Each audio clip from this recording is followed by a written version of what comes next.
Olá, gente, tudo bem? Bom, hoje a nossa aula será a aula de artes. Nós vamos pegar o nosso livro Traços do primeiro bimestre e vamos abrir na página 5. Na página 5, nós fechamos a leitura de imagens. Nós falamos sobre a influência da luz em uma pintura, como, né, a luz, a claridade, ela influencia uma imagem, uma pintura. O tempo também influencia bastante. Se o tempo está ensolarado, né, a pintura ela é analisada de um jeito, de uma forma. Quando o tempo está escuro, está nublado, nós analisamos aquela mesma imagem de uma maneira diferente. Bom, hoje nós veremos, né, também, vamos dar continuidade a esse texto, a leitura de imagem. Na página 6, nós temos algumas imagens e essa imagem é uma sequência de telas. E essas telas, elas foram pintadas em horários diferentes e na época do ano também diferente. Ele usou as 4 estações do ano, primavera, verão, outono, inverno, para pintar cada uma dessa tela. É uma fachada de uma catedral e ele pintou, lá embaixo tem, né, uma legendazinha. Ele pintou em diferentes horários e épocas do ano também diferentes, que ele queria mostrar a diferença, tá? A influência da luz, ela pode mudar muito um tema. Quem é esse autor? Quem é esse pintor? É o Monet. Nós já havíamos falado dele na aula passada, né? Monet, essa tela aí, esse trabalho, foi mais ou menos entre 1870 e 1880. Ele reproduziu essa tela aí e ele queria mostrar como a luz, como o horário, né, se é manhã, tarde, noite, e como a época do ano influencia numa pintura. E ele pintou isso aí, né, como nós podemos ver, é a fachada de uma catedral. Ele pintou essa fachada 20 vezes, para vocês terem uma ideia. Ele pintou 20 vezes essa fachada dessa catedral. Tudo isso para ele chegar à conclusão, né, que o dia, a noite, o calor, o frio, a luz do sol influencia numa imagem. Bom, e ele não parou por aí não, tá? Ele continuou logo abaixo, na página 6, nós podemos ver também duas imagens. Uma imagem um pouco mais clara e uma imagem também totalmente escura. E ele também, né, isso aí mostra um parlamento de Londres em diferentes momentos do dia, né, com diferentes luminosidade. Monet, ele era um artista que ele gostava muito de usar cores quentes e cores frias. Eu não sei se vocês já estudaram, né, no segundo ano, que são cores quentes e que são cores frias. As cores quentes são aquelas cores que nos transmitem a sensação de calor, né, que nos faz lembrar do fogo. O amarelo, laranja, vermelho são exemplos de algumas cores quentes. Já as cores frias, elas estão associadas à água, né? O azul, o verde, o violeta. Vocês podem perceber também uma coisa, tá? Que nós temos aí as cores primárias e as cores secundárias.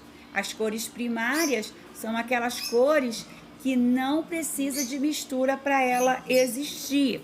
O amarelo, o vermelho, o azul, são cores primárias. Se eu misturar as cores primárias, eu vou conseguir as cores secundárias, né? Que é o laranja, que é o verde, que é o violeta. Essas cores são cores primárias e são cores secundárias, que são as mesmas cores que são quente e são cores frias. Tia Georgette, só existe 3 cores quentes e 3 cores frias? Não, existem mais do que essas 3, tá? Essas 3 a tia tá dando só como exemplo. Bom, nós temos aí na página 7 uma outra imagem, né, que é o nascer do sol. Essa imagem é de 1872. Olha quanto tempo, né? Quantos anos se passaram. E aí, né, no nosso livro tem algumas perguntinhas para vocês responderem. O que você vê nessa imagem? Nossa, tia Georgette de óculos, eu não vejo quase nada, mas eu não acredito que vocês devem estar vendo alguma coisa. Que cores o pintor usou? Você consegue ver os detalhes das pessoas e do barco? Ou apenas as silhuetas, né? As silhuetas são aquelas, né, aquelas sombras. Você consegue perceber o efeito da luz e sombra? Você gostou da combinação das cores? E as pinceladas do pintor? São largas, curtas, grossas, finas, espaçadas? Então, há algumas perguntas que nós vamos responder oralmente, não precisa escrever. Eu vejo de um jeito, mas eu tenho certeza que a Emily vai ver de um outro jeito, que a Milena vai ver de outro jeito, que a Mirella vai ver de outro jeito. Cada um de nós vai interpretar a imagem de maneira diferente, porque cada um de nós temos uma visão diferente. Logo depois, na página 8, nós vamos falar sobre museu. Nossa, nós aprendemos, né, no patrimônio cultural que museu faz parte de patrimônio cultural. Eu não acredito quantos de vocês já foram a um museu, conhecem o museu. O museu, ele guarda a história. A história de quê? A história pode ser de um povo, pode ser a história de um acontecimento, pode ser a história, né, a cultura de um determinado povo. Nós temos museu, né, o museu do carnaval, nós temos o museu do futebol.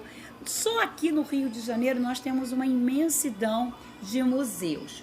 Mas no nosso livro, os museus que aparecem no nosso livro não são daqui do Rio, nem muito menos do Brasil.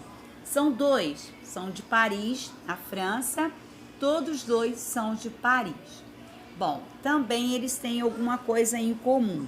Todos os 2 são os maiores do mundo, tá? Eles são um dos maiores do mundo. E outra coisa também, eles são os museus mais visitados do mundo. As pessoas, elas saem, né, e elas têm curiosidade de conhecer esses 2 museus. Todos 2 ficam na França, em Paris.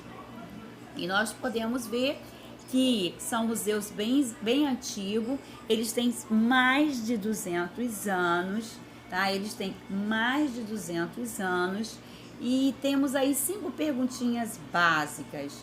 Essas obras foram pintadas há muitos anos. A Georgette acabou de falar que eles têm mais de 200 anos. E hoje, onde será que... E você conhece um museu? Você já foi a um museu? Você sabe para que serve um museu? O museu, né, como a tia falou, ele guarda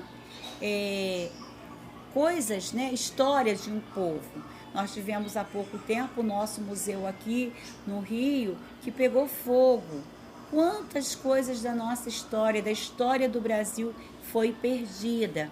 Nós temos um museu imperial que conta a história da família real. Se você for, você vai encontrar a cadeira, né, de Dom Pedro, você vai encontrar a coroa de Dom João.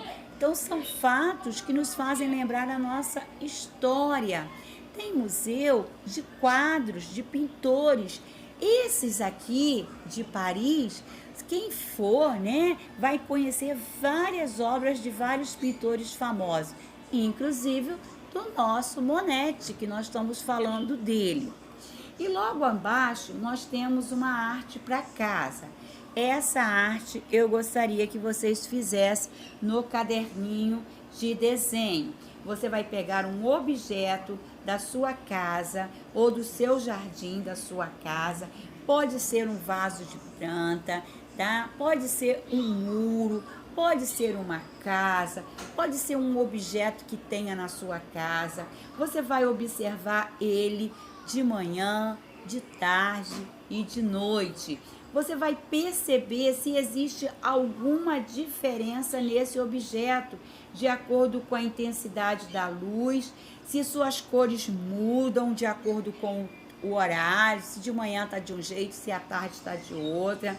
Ou então você pode até fotografar. Pega o celular, pode fotografar a plantinha de manhã e aquela mesma plantinha no final da tarde. Se ela teve alguma mudança, se as cores mudou, e você vai colocar isso no caderno de desenho para mim, ok?